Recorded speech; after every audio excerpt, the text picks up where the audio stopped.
Yeah. I mean, part of what happened to produce this economic miracle of the last since 2000, what's really since 1989, because what happened was the collapse of communism and the incredibly horrible consequences of having so many of those so-called developing countries fall under the sway of these, completely pathological economic ideas. And that just went away. And so part of the reason people got richer is because we just stopped doing so many stupid things. And even in sub-Saharan Africa, the rate of economic development has been magnificent over the last 20 years compared to, well, in some sense, the entire history of mankind before that. And so that project is still well within our grasp. And it's hard for people to actually imagine this. And it was for me too, because I grew up under the shadow of that nuclear threat. I mean, all my friends were apocalyptic to the core. And there was real danger there. I mean, the keys were in the silos in 1962, at least once. Oh, sure. So like we were on the edge, man. Absolutely. And so a lot of us didn't feel we had a future. And some of that was rationalization and depression, but some of it was, well, a real existential problem. And now we could wake up and say, and this is something that's right.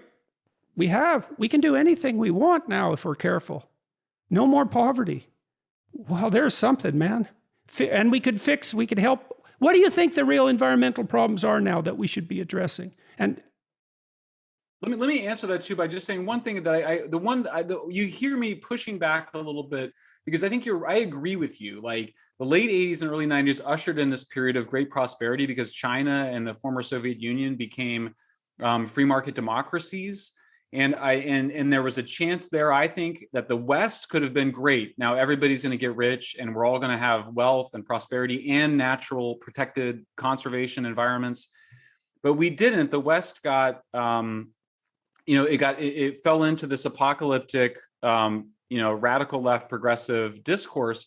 And then my criticism of the right, my criticism of of really the free market Cato Institute right, who I agree with on so much, but was that they did turn the market into something of a god.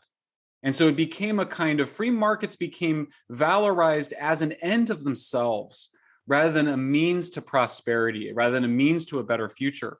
And so I think that left because one question I have is sort of said, how did the right lose to this nihilistic apocalyptic environmental discourse? Like, why has the right not been able to compete with it? And I've now had the chance, I testified in front of the Congress 6 times over the last year and a half. I testified before the Senate.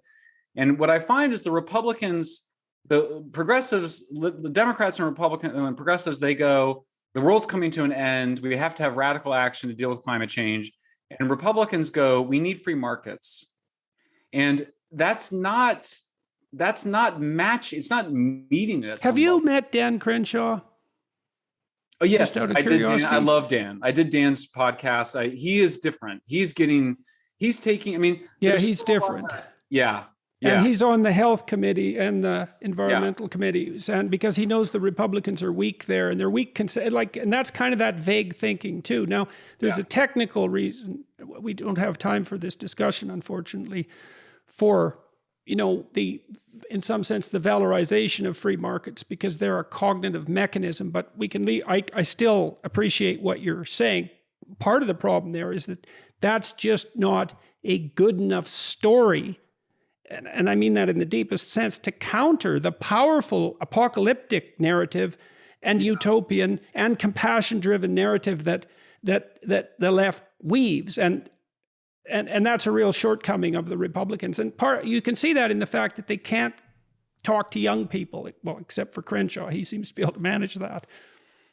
I agree. Yeah, I think you're exactly getting at what I'm trying to. I haven't articulated it very well, but it's the idea. It's that there's a humanistic message here, which is that everybody can achieve high levels of poverty and freedom while protecting the natural environment.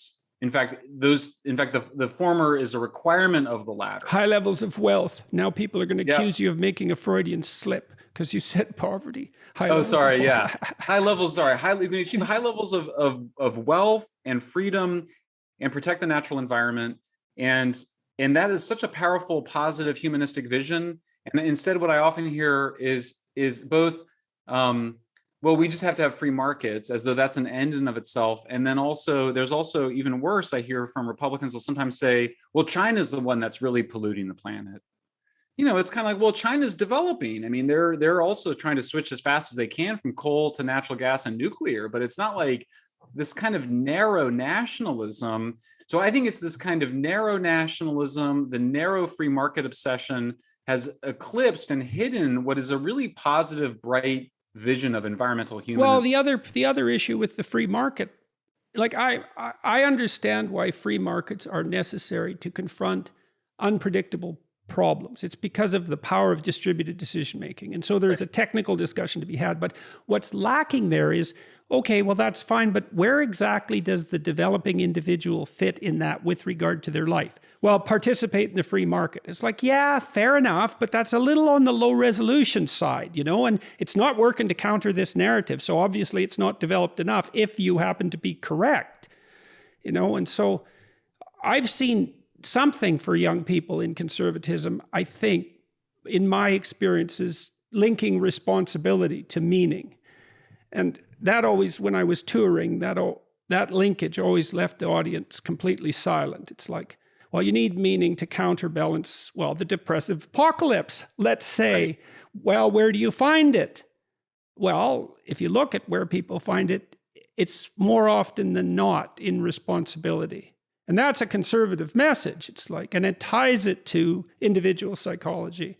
And well, that's been somewhat successful. I mean, I know there's other sources of meaning, art and music and beauty, and none of that's trivial. But a lot of it is, well, we need you to grow up and take your place. And the benefit for you is that you'll find meaning in that you can set it against this terrible depressive apocalypse.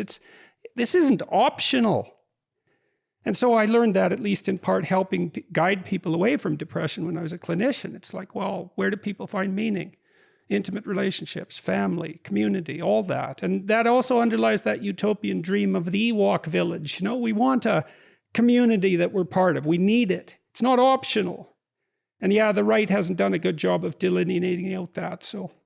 Yeah, I mean, I wrote about Bernadette and Supartie to say, why do you want free markets? Because that's what's going to help liberate Bernadette and Supartie from oppressive situations and achieve their full human potential. Yeah, you did a great job of that. They're really good stories. And it's so cool that you wove those narratives underneath all of this. You know, you did a wonderful job of taking all this factual information and weaving it into a compelling and optimistic narrative without being naive.